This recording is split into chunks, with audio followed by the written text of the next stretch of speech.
All right, guys, before we get started on picking this lock, I really wanted to show off this beautiful pin that Steve made. Obviously, lockpick themed. We got a nice little pocket clip that looks like an old-timey skeleton key. And then on this wood, it looks to be some kind of burled wood, really finely finished.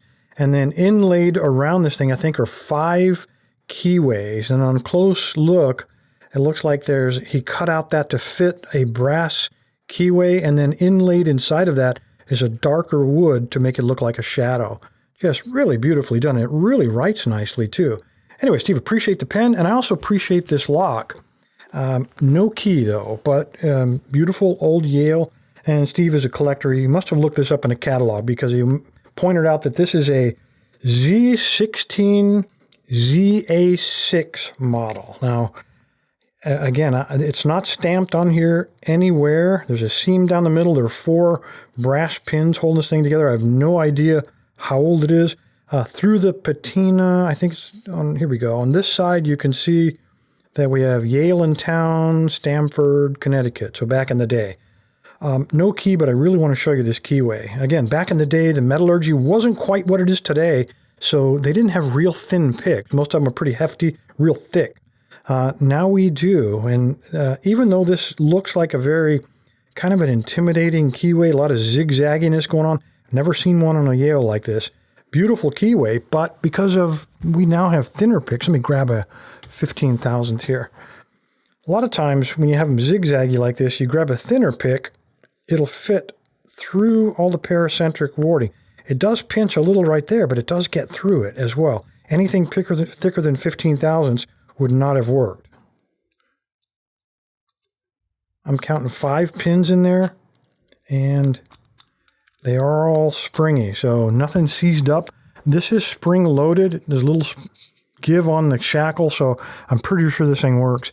All right, let's figure out a way to tension this thing. I know the red one won't fit. That's 1.2 millimeter. Let's try this guy. He's probably too thick as well. The 0.8 millimeter is the blue one. And I think he will fit. Let's use the other end, though. All right, I'm gambling. It's a Yale. It's a U.S. made. I'm gambling that it will open in the clockwise. Let's find out. If none of the pins bind, then we'll know real quick. All right, I'm going to zoom in a little. You guys can see what's going on here. I don't expect security pins in this old lock, but you never can tell. All right, moderate tension. See if we can find a binder. And that is pin... feels like pin 1 binding. Nice little click. Pin 2.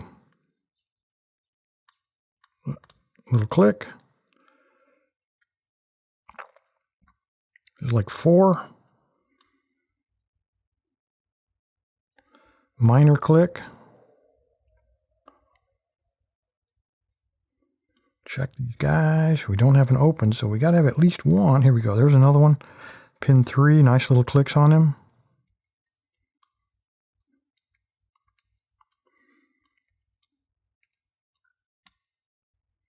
That was pin 4 again, little click.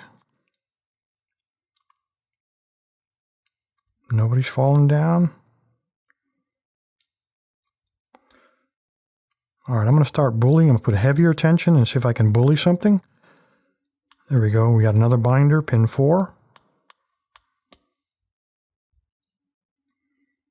Pin 5. And there we go. Come out of there.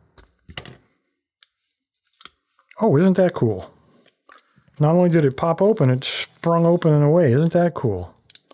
Anyway, there you go, guys. The Z16 ZA6 from Steve.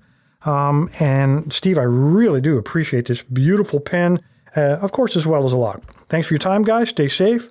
Stay legal.